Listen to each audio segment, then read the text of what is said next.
Hey everybody, Some Gadget Guy here, and right now we're living in a climate where we're all a little paranoid about our data security.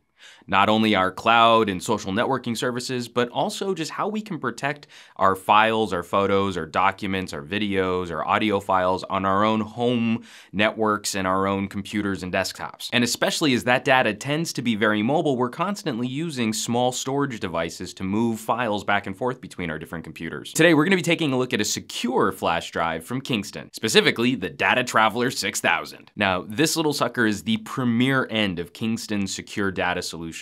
The DataTraveler 6000 line of flash drives are 256-bit AES hardware encrypted solutions, which are also FIPS 140-2 Level 3 validated. So what does that all mean? Instead of just having software to encrypt the files on this drive, there are hardware modules responsible for the encryption to protect your data. Not only is the encryption a hardware-based solution, but there are also protections for the encryption modules built in here, preventing any kind of intrusion. And while all of this might sound like really hardcore hacker spy stuff, the setup process is refreshingly straightforward. Let's take a look. In reviewing this drive, I've already gone through the setup process, but I can show you what the password screen looks like. When we plug the drive in, we're immediately shown this security partition. It's a very small partition which houses all of the security software which protects you from any intrusion, and it protects your drive from anyone trying to get into it. You have to run this launcher program, this DT6000 launcher,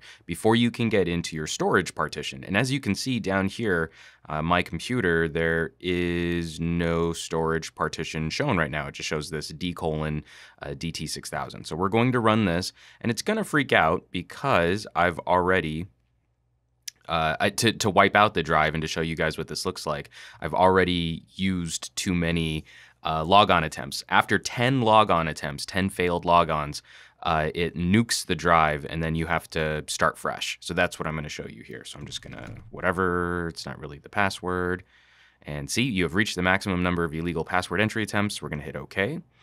And so we're going to put in a password. And just to start, I'm going to do all lowercase letters and a couple numbers. And I'm going to make that match.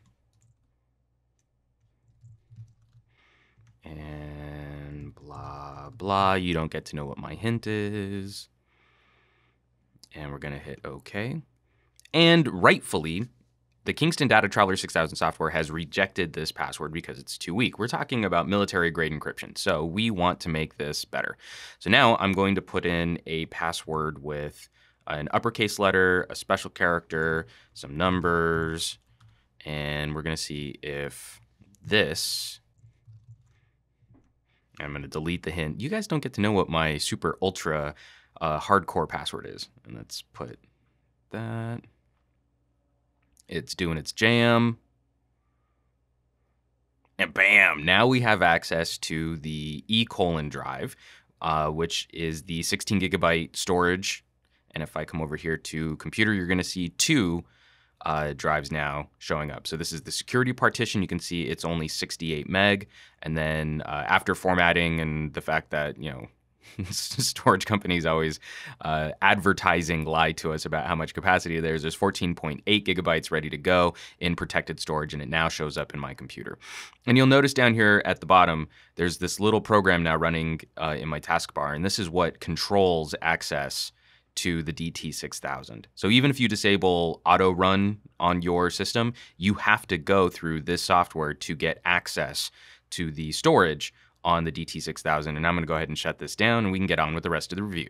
And while Kingston has worked really hard to protect your data against any kind of cyber threat, the build quality on the DataTraveler 6000 also helps ensure that more conventional data loss can be prevented as well. The titanium casing is drop and crush resistant, and all of that extra protection built into the modules and the data clusters on the drive also help make this somewhat water resistant. And lastly, for those of you who might be looking at corporate or government solutions, these drives are both designed and assembled in the United States, further protecting against any potential risk from drives that are sourced from areas of the world which maybe don't have the same levels of quality assurance. Now, military-grade data encryption doesn't come cheap. A 16-gigabyte DataTraveler 6000 is gonna run you around $140 on Amazon right now. But if you're in the market for a premier experience in protecting the information that you need to travel around with, then this would certainly be at the top of the list. I personally used to work on a JIT contract for a Department of Energy facility,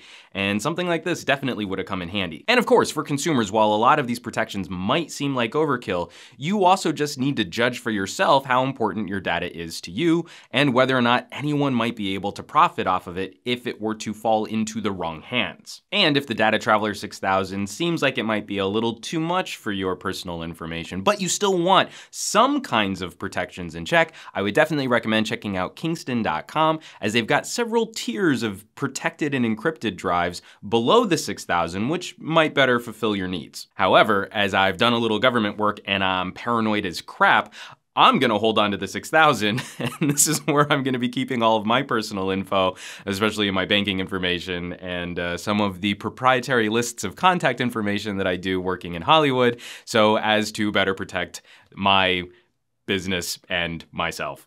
As always, folks, thanks for watching, and I will catch you all on the next review.